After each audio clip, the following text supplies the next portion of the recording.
جن کے ماں باپ مر جاتے ہیں وہ بچے بھی پل جاتے ہیں، صرف اور صرف دلوں میں احساس کا ہونا ضروری ہے۔ ملتان کے 4 دوستوں نے اپنے ہی بل بوتے پہ یتیم بچے اور بچیوں کے لیے ایسا یتیم خانہ بنایا جس میں بچوں کی مفت تعلیم، شاندار رہائش، کھانا پینا، جوتے کپڑے مکمل اپنے گھر جیسا ماحول دے کر بچوں کو والدین کی کمی محسوس نہیں ہوتی۔ پاکستان بھر کے یتیم بچوں کا بیڑا اٹھانے والے یہ 4 دوست کون ہیں اور ان سے رجوع کیسے کر سکتے ہیں، جانیے اس ویڈیو میں۔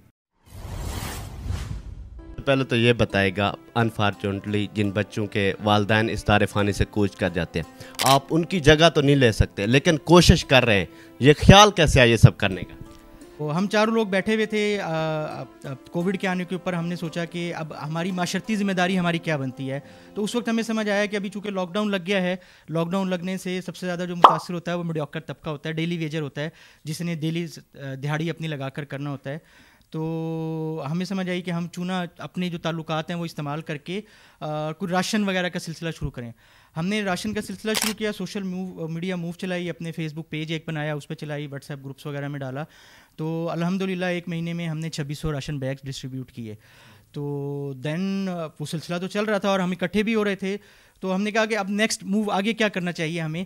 تو ہمیں سمجھ آئی کہ یہ ایک ایسا فیکٹر اور ایسا طبقہ ہے معاشرے کا کہ جو بالکل ہی نگلیکٹڈ ہے، نہ گورنمنٹ کی کوئی اس کے اوپر پالیسی ہے ہماری، اور نہ مخیر حضرات اس طرح سے کوئی باقاعدہ ترتیب سے کوئی آرگنائزڈ وے کے اندر یہ کام کر رہے ہوتے ہیں۔ تو ہم نے فی الفور اپنی کچھ جیبوں سے پیسے خرچ کر کے ہم نے ایک مکان کرائے پہ لیا، اور ہمارے جاننے میں 4 یتیم بچے تھے، ہم نے ان کو وہاں پر لائے، اور پھر اس کے بعد یہ سسٹم آپ کے سامنے ہے 3 سال کی محنت کے بعد۔ مجھے یہ بتائے گا کتنے بچے اور کتنی بچیاں جن کو آپ فیسیلیٹیٹ کریں؟ ابھی اس وقت ہمارے پاس اس ہاؤس کے اندر 60 بچے ہیں، اسی کے کچھ قریب فاطمہ ہاؤس ہے، وہاں پر 10 بچیاں ہیں، 8 بچے ایسے ہیں کہ جن کو ہم فیسیلیٹیٹ ایٹ ہوم پروگرام کے تحت ان کو گھر میں سپورٹ کر رہے ہیں، وہ اپنی والدہ کے پاس ہی ہیں۔ یتیموں کو جب کیٹیگرائز کیا جاتا ہے تو اس میں 3 طرح کی کیٹیگریز ہوتی ہیں۔ ایک پارشل آرفن ہوتا ہے، یعنی جس کے فادر چلے گئے یا مادر چلی گئی ہیں، ایک باقی ہے۔ ایک فلی آرفن ہوتا ہے کہ جس میں ماں اور باپ دونوں نہیں ہیں۔ ایک جس کو بولتے ہیں سوشل آرفن، جس میں ماں اور باپ کی سپریشن ہو گئی ہے۔ ہم لوگ اس وقت یہاں پر ڈیل کر رہے ہیں پارشلی آرفن اور فلی آرفن کو۔ تو ہمارے پاس ایسے بچے بھی ہیں کہ جن کے والد چلے گئے ہیں، اور ایسے بھی ہیں جن کے والد اور والدہ دونوں اس دنیا سے چلے گئے ہیں، یا ان کی والدہ نے کہیں دوسری جگہ پہ شادی کر لی ہے۔ سر مجھے یہ بتائے گا، یہ جو یتیم بچے آپ کے پاس ہیں آپ کے آرفن ہاؤس میں، ان سے کچھ چارج وغیرہ تو آپ نہیں کرتے؟ جی بالکل ایسے ہی ہے، یہاں آنے والے بچے سے 1 روپیہ بھی چارج نہیں کیا جاتا۔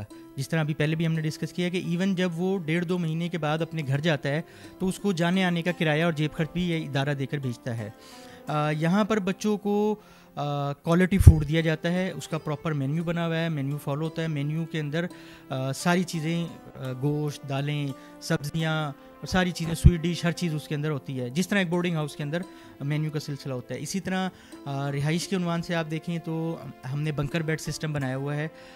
ایک کمرے کے اندر 8 بچے ہیں، 7 اٹیچ باتھ ہے، ہر بچے کی اپنی کبرڈ ہے، کمروں میں ہم نے اے سی لگا کے دیے ہیں، چونکہ ہم لوگ یہ فیل کرتے ہیں کہ جس طرح ہم اپنے ذاتی بچوں کو فیسیلیٹیٹ کرنا چاہتے ہیں، ہم چاہتے ہیں کہ ہمارا بچہ بھی گرمی سردی سے بچے، تو اسی طرح ان بچوں کے لیے بھی ہم نے انتظامات کیے ہوئے ہیں۔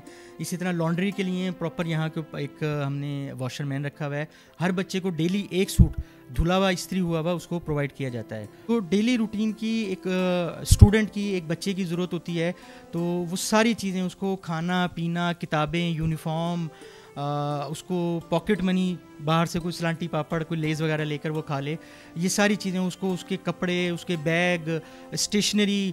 پھر یہ ہوتا ہے کہ ہم ہر 1 سے 1.5 مہینے کی کیپ کے درمیان بچوں کو آؤٹنگ کے لیے لے کر جاتے ہیں، ملتان میں یا ملتان سے باہر، تو وہ سلسلہ بھی ہم نے چلایا ہوا ہے۔ یہ بتائے گا ایجوکیشن کی بات کی جائے تو کہاں سے لے کر کہاں تک دیتے ہیں، اور بچوں کی ایج کتنی ہوتی ہے، اور اگر کوئی کرائٹیریا کیا ہے؟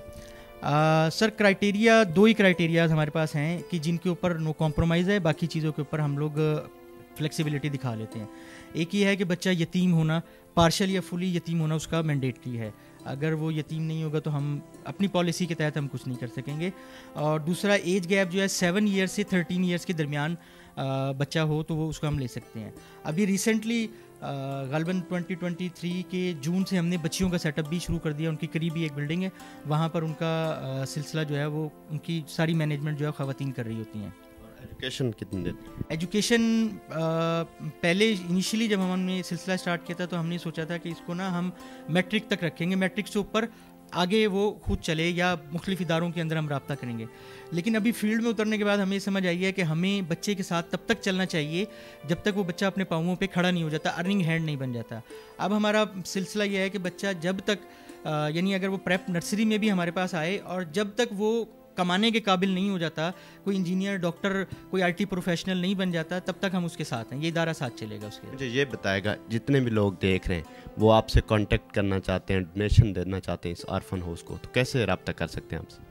جی میں اس سلسلے میں کہوں گا کہ ایک تو یعنی سسٹم کو چلانے کے لیے ایک ضرورت ہوتی ہے فائنانس کی، لیکن فائنانس کے علاوہ بھی یہاں پر ہمیں بہت زیادہ والنٹیئرس کی ضرورت ہے، اس فیلڈ کے ایکسپرٹ لوگوں کی ضرورت ہے. جو بھی ہم لوگوں سے رابطہ کرنا چاہے، ہمارا فیس بک پیج ہے، اس کے تھرو ہمیں کانٹیکٹ کر سکتے ہیں. ہم یہاں گلگشت ملتان میں بیٹھے ہوئے ہیں، یہاں آ کر ہمیں وزٹ کر سکتے ہیں. آئیں، دیکھیں، ہماری اصلاح کریں، ہماری کریکشن کریں کہ یہاں پر یہ چیزیں اس طرح سے مینیج ہونی چاہیے.